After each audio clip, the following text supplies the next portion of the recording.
There are a lot of companies that we work with that set up, they basically stock and sell. So they're exporting from here to UK, they're stocking there and sending it across, or they have a warehouse and locally sort of doing sales within the UK. Some of the, and of course, we can, my firm can obviously help you set up. I'm not going to spend a lot of time on this one. Whatever different kind of, whether you're looking to enter the UK market, you want to basically how do you set up a company, what sort of, if you plan to be in the UK to work, and what sort of help you need in terms of visa and immigration, and of course, strategic guidance from our side. We'll do all the hand holding. So I know I've taken exactly 20 minutes, the time that Ashish had allotted to me, but I'll be happy to, answer any questions once Ashish opens it to everyone. So Ashish, this brings me to the end of my session. Back to you, please. Thank you, Vikram, for giving us your inputs, sharing us with the sectoral advantages for the Indian exporters, and also highly recommending setting up of base in UK. In fact, it makes sense also. So we are through with all the presentations, insights, as well as information from all our esteemed panelists as well as speakers. We would now open the session for Q&A. I would request the participants to press raise finger button on the screen so that we can identify you and invite you for your queries. Just a small request, kindly be brief and raise your query, and also let us know for whom you are addressing your queries so that the concerned speaker can reply to them. I would now request people,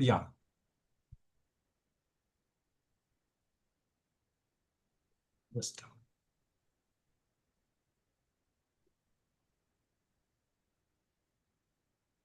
Mr. Prakash Vedyanathan, sir, please raise your issue. Yeah, I have a quick question. One of our customers is based in UK. They have their customers in US, and they require us to manufacture and exports goods directly to their customers in US.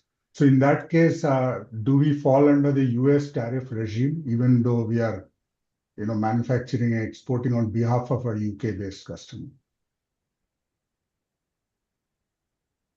Definitely, you will fall it. It's related to the rules of origin.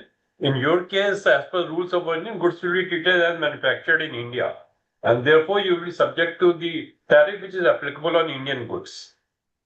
Okay. Thank you. Mr. Aditya Yadav, participants are requested to kindly address this concerned speaker before raising a query. Next query is from Mr. Aditya Yadav. Sir, please unmute yourself and raise your issue. Ma'am, my question is regarding to all of the respected speakers. Ma'am, as a starting and beginning exporting firm from India, I wanted to know that what are the possible and reliable sources of searching buyers, or looking to get into the any website that is funded by government, or any initiative that is from England to increase the trade. So if any such lead I could get, that could help all of us to pitch the business opportunity. Manisha, my request to the participants is let us use this platform to raise the issue relating to India CETA. We can take this question and take the details by email. We will be providing answer to that. Sure, sir. Sure. Okay. There is a website, trade.gov.in, where you can search for the sellers. Okay, ma'am. Participants, you are requested to, so in the chat box, we are having a number of queries with regard to, there is a query from a participant that how are opportunities in electric vehicles in UK? And this query is general for any speaker, any of the speakers. How are the opportunities in electric vehicles in the UK market? Probably, I think Vikramji, you can take this question, sir. Yeah, sure. I think the EV market in the UK is quite robust. If you see, UK is already signed up for net zero by 2050. So in terms of promoting, EV vehicles, UK is actually at the forefront. Also, not just EV, but in terms of automobile as a sector, there is something called the Advanced Manufacturing Research Center, where all the top global companies of the world are actually based out of that location. Not only that, if you look at a lot of Indian companies are also in the UK. So, to name a few, if you look at, Hero Cycles are doing some bit on EV. There's an Ola that has set up the design center in Coventry. If you look at, what the work the Tatas are doing, then there is Bharat Forge that's doing some interesting work. So there are a host of Indian companies who are trying to tap the potential that UK offers on the automobile and overall EV sector. So we can, if there's any particular request, we'll be happy to sort of, you can mail to us and we can give you the exact details that you're looking for. Fine. So for any kind of particular request, participants, you are requested to kindly mail the concerned query of yours to us, and we will pass it on to the concerned authorities. We have a next query mentioned in the chat box from Mr. Amit Goyal. He's asking, under the India-UK CETA, will wooden handicrafts and fashion jewelry, including precious stones and diamonds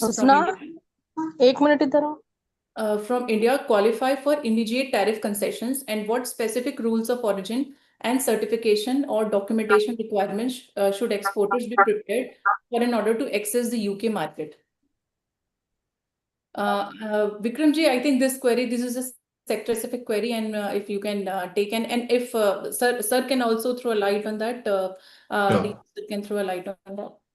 So I'm just going to answer the part that I heard clearly. So one is that as all the speakers said, that the Comprehensive Economic and Trade Agreement is going to be effective next year sometime. Then I think Dr. Sahai mentioned is going to be sometimes in April of next year. So all of the tariff benefits are going to be effective from next year as soon as the British Parliament and of course India's cabinet approves the free trade agreement. In terms of, sorry, what was the second part? I wasn't very. In terms of certificate or a certificate of origin. Yes. So I think certificate of origin, as Dr. Sahai also said earlier, you'll have to follow the guidelines of what the free trade agreement clearly states. So in some of my slides, I did mention what the certificate of origin standards were stated. So we can share that information for gems and jewelry. What would that look like in terms of percentage, and where the goods and services, where the goods were originated from. Manisha, I think the person should look into Annex 3A because product-specific rules of origin are listed there. If it is not subject to product-listed rules of origin, then the standard qualifying value addition principle will apply. So let him go through the Annex 3A. It will make it clear whether the product has specific rules of origin. If not, then the standard qualifying rules will apply. Fine. Yes, also, this query is for Vikram sir. The participant is asking with regard to sharing your insights on the export of fresh fruits to UK.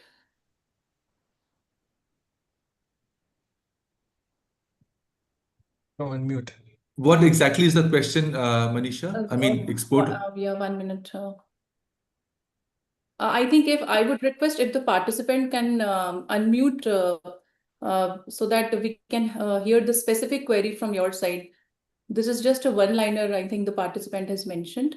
But in terms of food, there are obviously standards that have to be met, and you have to और उनका जो ये glass टफन glass है, इनका Maruti car के हैं, हिंदी के car के हैं, ट्रकों के हैं. I think if you can ask someone to mute themselves. ये एवरेज यहाँ पे डिलीट नहीं हो रही है, यार मेरे से लिखवा. Excuse me, 1 minute. Participants are requested to keep their mics on mute. Yeah. If they have any query, then only please unmute yourself.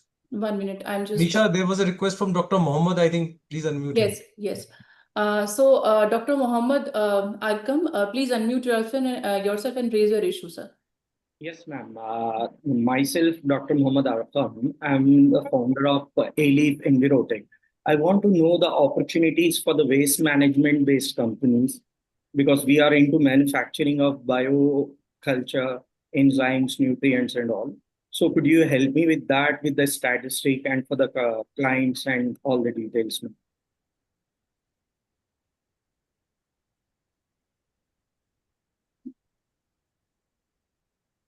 Sir, you are addressing this query to whom, sir?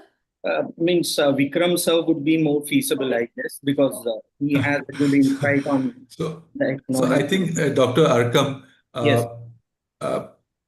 I don't, quite honestly, I don't have the exact answer to your question, but I can find out the answer and come back to you. But I think waste management is obviously extremely well managed in the UK. I know a few companies from India who are already setting up and planning to expand their presence there. But in terms of what is the market size and what is the market opportunity, I think we can share that information with you and can also be obtained from Google as well. So, there are so many sectors because for today's discussion, we focus mainly on what's on the free trade agreement. So sorry about that.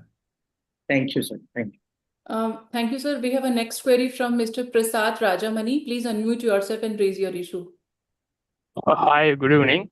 Actually, I have a query like what's the current market for spices over UK? If there is a current like good market, how we can build a distribution there? That's my question. Okay, and please advise the address to the concerned speaker to whom you are addressing the query. Like in general, anyone can answer. Nothing particular. I will make an attempt to answer, Manisha. I think if you're looking to sell your products and services in the UK, there are two ways of doing it generally, and this is for everyone. One is either you export, which you're typically exporting, and if you're looking to set up, you're looking for buyers, then I would recommend that you visit the UK and meet the relevant trade bodies. Whether it's for textile, whether it's for food products, and if you're looking to also trade, as I mentioned earlier, you should also look up to have a local presence. Local presence doesn't mean that you spend a lot of money taking office space and things like that. You could also use, what UKIBC has a very interesting launch pad. You could use that, but have a legal entity. But in terms of if you're just looking to do business development activity, I think the best way would be to look at the right and relevant trade bodies who could give you information on when are the events happening. Typically these trade bodies have meet the buyer events, and then also a lot of the Indian trade bodies like FIEO and others also take trade delegations to UK to cover some aspects of different sectors. Thank you. Thank you. Vikram, sir, many of the participants, they are raising their product-specific queries, not the sector-specific queries. So should I take them on this platform, or should we request the participants to maybe write an elaborative mail and then we can, or what should we do? Because I think it's a good idea, Manisha, that they write to you. But in terms of, I think their queries are probably aimed at how do they sell their products in the UK. And this is a typical query that comes across. And as I said in my earlier answer also, it is first important to understand what is the market size and the opportunity for their products and services. And then what is the approach that they'd like to follow? And as I said earlier, would they are just obviously while they're keen to export, but also to win new buyers. Either you'll have to travel to UK to meet your prospective buyers through trade bodies and other business associations, right? Or you set up again, like I said, it's always good to have some sort of a presence, and then you become a member of a very interesting trade body like a UKIBC or others, and where they can help you network with the British industry members. But we'll be happy to take it offline for specific product queries, please. Thank you. So for the specific product queries, kindly email to us, and we will be happy to answer you in an elaborative manner, showing you the right guidance with the concerned speaker. So the next question is, which is mentioned in the chat box, is for Mr. Kishore. The participant is asking with regard to universities and schools in UK and in UK looking to establish the campus. They are into the educational sector in pre-primary and primary school, and they are looking forward to establishing higher secondary schools and degree courses with collaboration to UK universities. Kishore sir, the question is for you. You can throw more light on this. Okay. Well, thank you, Manisha. I think, what we have been doing so far is that there's been a lot of recruitment of Indian students happening. So we have about 17 universities from the UK who are with the UK India Business Council, working with our business setup or the launchpad in order to get the quality of students that they want for all these universities. And we're talking the top 20 universities in the UK. Similarly, there are schools at the secondary level from the UK who have opened up campuses in India already. And in terms of the primary and pre-primary, we are not fully aware of it here as to what is going on. But there are two schools, I think one opened up in Bangalore, and there are a couple of schools that are in the pipeline to open. But the interest of the schools and them wanting to open more in India is just increasing by the day. And also the partnerships that are required for these schools in terms of a collaboration or I wouldn't say a joint venture, but I would say some sort of a venture together is also increasing.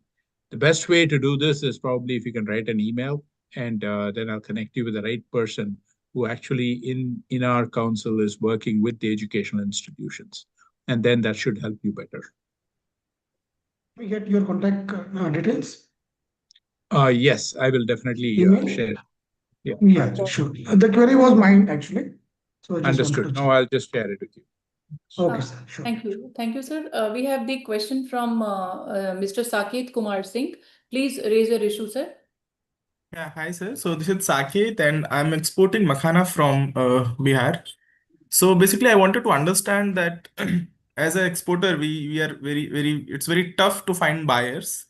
So where we can get some details about the buyers, number one. Number two is what is the market size of makhana? Because on the internet, it's like it's booming on the internet about the makhana, but we sitting in India, we actually don't know what is the actual size. So how we can come across to know about it, and if you know if there is any specific body who can help us in the same.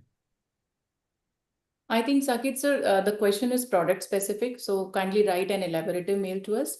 And also with regard to buyers, we keep on organizing various virtual sessions also, how to find the right buyers, international buyers, and we do organize it on regular basis. So please be in touch with FIEO for this. So I'm so sorry, ma'am. Can I get an email so that I can write I can write Yeah, I will. You will be getting the email mentioned in the chat box from the FIEO officials shortly. Thank I you. just mentioned that. Further, Manisha, I would request all the participants, as they have the specific query, product specific queries with regard to identifying the buyers, as has been earlier also mentioned.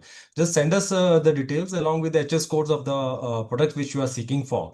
Because at this point of time, it may not be possible to connect you to them. So just send us the details with exact HS codes, and we'll be happy to respond to them. We'll share, I understand we'll share the details of FIEO as well as other officials on the chat box. So you can always contact us. Thank you. So I think, sir, we can take two, three queries more. We have a query from Mr. Preetam Jain. Please raise your issue.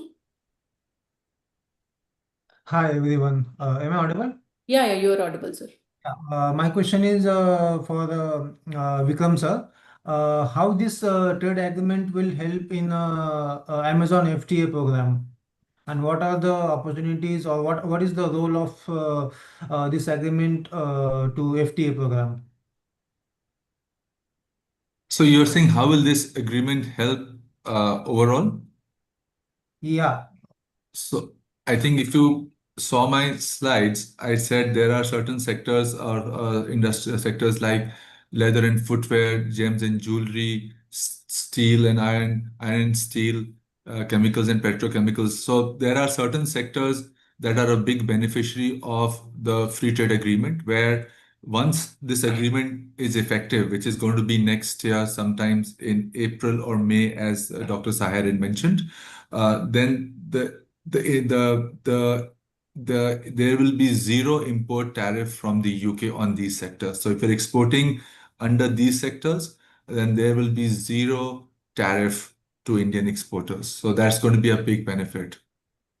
And I think you should also look into that if the goods value up to £1,000, you are not required to give any certification. So up to £1,000 goods will enter the US market, and you will be getting zero duty on your products also. That's a good point, sir. Thank you. Thank you. Thank you, sir.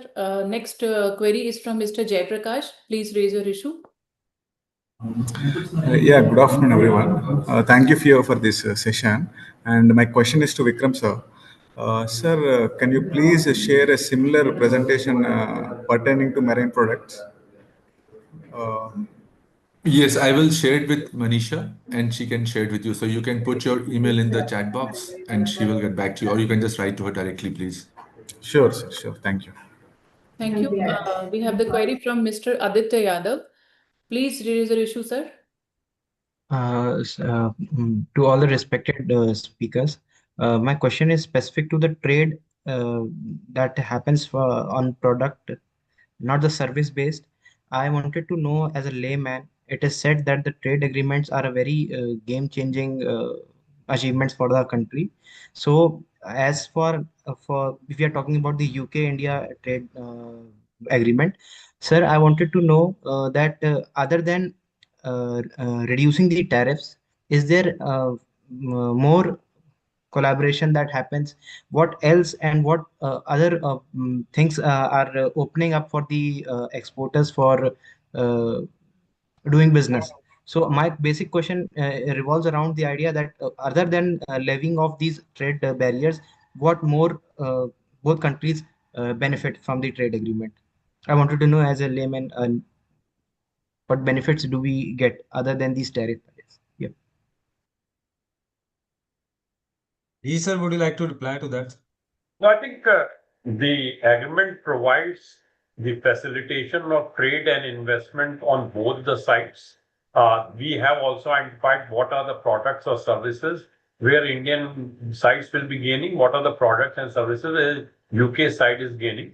And that in the process provides us the opportunity of joint venture and cooperation. So I think it's up to the industry to take lead from there, identify the product and services where they want to have the trade, where they want to flow the investment, where they can go for joint venture or cooperation. So it's not up to the government to provide these details. Probably government is providing a framework in which such facilitation can take place, and the ball is in the court of industry to move forward into that direction. Yeah, yes. Yes, sir. Thank you. Thank you so much, sir. Thank you so much, all the respected speakers, for the time and the impact, sir. Thank you so much. There is also a query mentioned in the chat box from Mr. Naveen Palani Kumar, where to check with the restrictions on imports to UK, the product specifics or the sector specifics. I think, sir, DG sir, if you can answer this issue. So, Manisha, sorry, just please repeat it. I'm sorry, I missed. Yeah. 1 minute, sir. Where to check with the restrictions on imports to UK, the product specifics or the sector specifics? So, imports to UK, you have to look into the website. If you go to the Indian Trade Portal and choose UK as a market, if there is any product on which the import is not permitted or import is subject to some certification, some restriction, you can get the details on that. At the Indian Trade Portal, you have the option of either putting the product description or putting the HS code. Once you put these details, you have to choose the country, and if you choose the UK, you will get all the regulations which apply. But most of the product, except to some extent where there are phytosanitary standards or technical standard requirement, will be allowed freely. So I'm not looking into restriction from import policy perspective. There may be restriction which may be according to other regulation governing the import of the products into UK. Fine, sir. Thank you. I think, Ashish sir, we are through with the queries, the general queries which can be taken up at this platform. Thank you, Manisha, and thank you all the participants for raising the queries with regard to India-UK CETA. In fact, the key objective of today's interactive virtual session was to apprise about the India-UK CETA signing of the agreement, as well as the various opportunities available for Indian exporters. Although it may take some time for ratification and final implementation, but the idea is to prepare the industry, keeping in view the ongoing geopolitical situation and all, because ultimately things takes time in finally getting it executed. So the objective was to sensitize the industry, and we try to cover all the perspective from the government side, from the industry side, from the trade promotion Federation side and from the UK side also.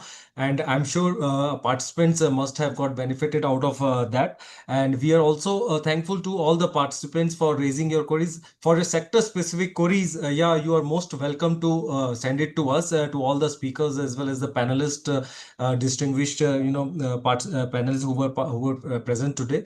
We will be more than happy to respond to your queries in the time to come. For the benefit of the industry, in fact, if you see our FIEO website, we have also uploaded India-UK CETA presentation. Anybody who would like to have a look at that, they can have a look at that. And in case they would like to further have more detailed information on this CETA, you can just let us know. We would like to thank Madam Vrunda Desai for her valuable time, insights, and talking about the government perspective, ma'am. Really thankful to you for sharing the government perspective. Really looking forward to many such a deliberation in the future for the benefit of the trades. We are also very much thankful to Dr. Ajay Sahai, DG and CEO of FIEO, for always inspiring, motivating, and giving us the detailed and comprehensive information about the globally related trade informations, FTAs, and all the important business developments.